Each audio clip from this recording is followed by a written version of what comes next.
In this example, we have a sample of moist air at 10 degrees C and 60% relative humidity, and we're going to heat this to 30 degrees C. We want to know how much heat needs to be added per kilogram of dry air, and what is the relative humidity of the heated air. So let's begin by graphing our first point, 10 degrees C, and if they don't tell you, it's a dry bulb temperature. Normal temperature is dry bulb, with 60% relative humidity. So we have that marked, 10 degrees C, 60% relative humidity. And so point 1 is where these intersect. Okay, so this is point 1. Then we're going to heat it to 30 degrees C. Well, 30 degrees C, I certainly know is going to be along the temperature line corresponding to 30.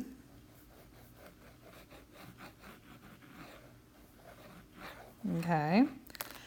But I need a second piece of information to be able to graph the point specifically, right? I need 2 points to identify the exact location. So what's going to happen here is I've got this stuff and it's got so much water in the air, and I'm going to heat it. Now I'm not going to take away any water or add any water. The amount of water will stay the same. That means that the moisture content will remain the same.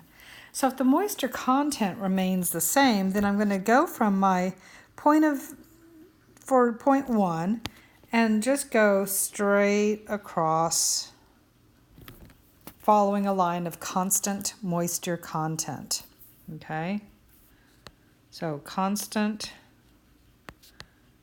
moisture content. And so this gives me my final point. Now then, I just need to figure out what's my enthalpy change, right? Because the first law, if I have no movement, I have no work, I have no kinetic or potential energy change, so Q will simply be delta H.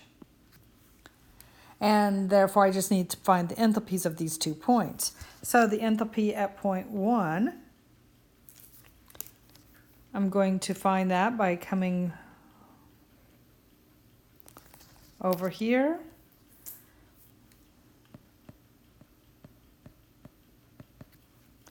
Okay, and it looks like it's about 22.3 or 4. I've got an enthalpy deviation of close to negative 0.05. And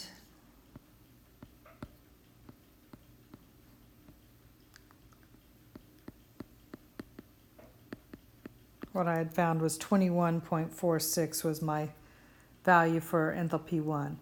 For enthalpy 2, again, I'm going to just come from this point along these diagonals. Okay, and I've got my enthalpy deviation of 0.4, and so enthalpy 2 is approximately 45.0 kilojoules per kilogram of dry air. And Q, therefore, is the difference between these.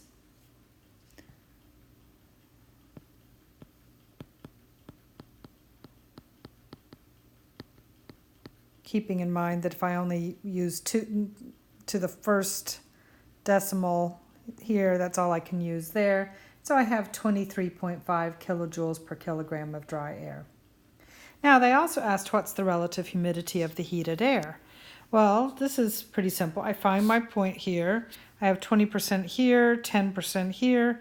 So it looks like it's about, maybe 18, 19%. We'll split the difference, 18.5% relative humidity.